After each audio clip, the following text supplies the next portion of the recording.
Mr. T is in the house, Dr. Steve.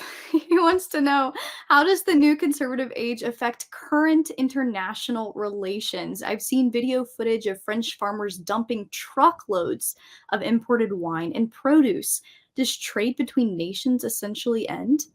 No, but it becomes much more bilateral. That's the idea. So that's what Trump was implementing. That's what we're seeing Putin and President Xi of China implementing. This is what's going on now with Iran and Saudi Arabia and the UAE, and they're being brought into the BRICS plus, space, economic space. So it's not free trade. The way to look at economic nationalism, this is the simplest way to look at economic nationalism, is actually no singular economic policy. Economic nationalism simply means that the economy is now subservient to the culture. The culture is what is most important. The culture is what defines us as a particular group of humans on the planet. And the rise of our civilization that houses that and cultivates and nourishes that sense of humanity cannot be eclipsed by some transnational, depersonalized, abstract economic theory. Whatever economic theory we embrace must be consistent with the maintenance of our culture.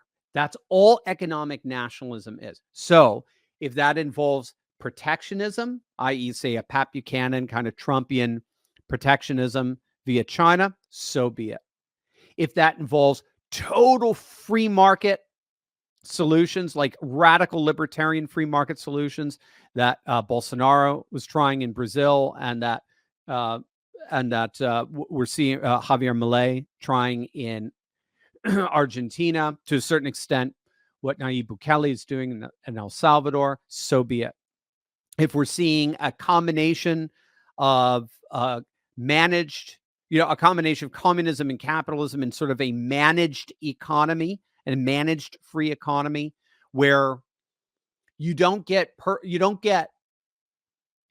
have private property, but you get at your disposal, you get to use all kinds of amazing things, like any kind of platform, like Rumble or YouTube or Twitter. You don't own it, but you can use it, and you can explode in terms of your net worth on it. That's China. That's how China does business. The communist government owns everything, but they've opened it up so that you can prosper on it. Or if you're Russia, to turn your country into a commodities machine, a commodities titan when it comes to food and fuel production for the world. That's economic nationalism. But first, gang, I gotta tell you, I was utterly shocked when I was recently shown just how easy it is to access the deed to my house, and not just access it, but change it. I mean, if you don't know, the deed to your home is the only document that proves you own it. But the problem is that the deeds to all our homes are now online, and criminals are free to find our deeds, forge our signatures, refile as the new owner of our homes, take out tons of loans using our home's equity, and then stick us with the debt. And by the way, if you think homeowners insurance is going to bail you out, you got another thing coming. But that's where our good friends over at Home Title Lock come in. Gang, they're absolutely amazing. Home Title Lock gives you the peace of mind that the deed to your home is absolutely and completely protected. Click on that link below right now and use promo code Turley Talks. And all you have to do is enter your address for your no obligation home title scan to see if you've already been a victim of deed theft. I mean, that's $100 value, absolutely and totally free if you use my promo code Turley Talks. Gang, don't wait for the worst to happen only to regret that you didn't do something about it when you could have. Click on that link below right now and secure your home today.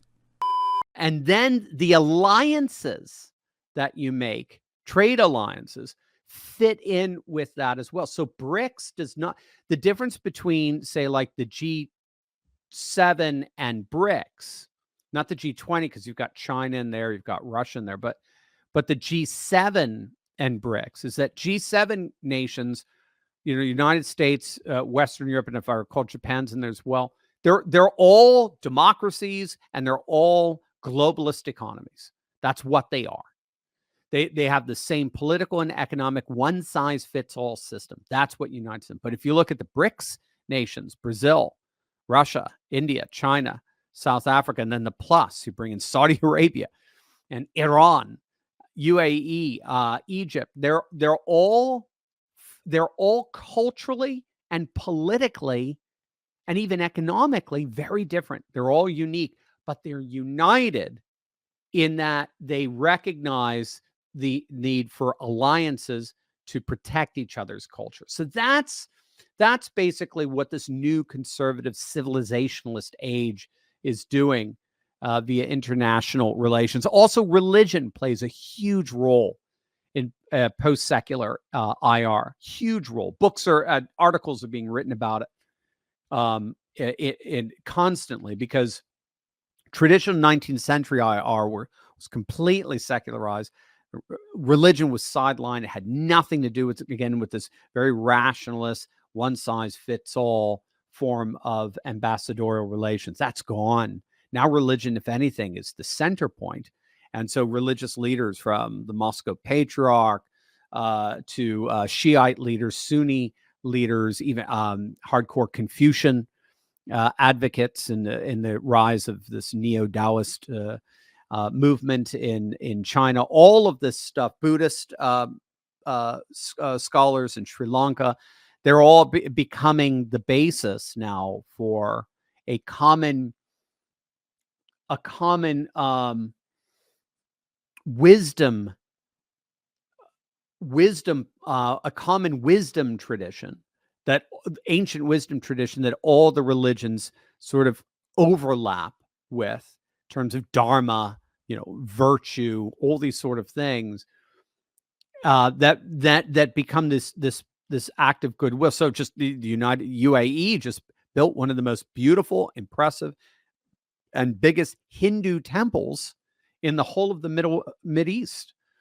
It's absolutely extraordinary, but it was an act of goodwill to India and the UAE, and being part of this BRICS alliance, to show that when it comes to our alliances with one another, we are going to open up our nations to our individual religious traditions as symbols of what our culture is ultimately about, and how we respect and we protect each other's culture in the midst of globalism's assaults.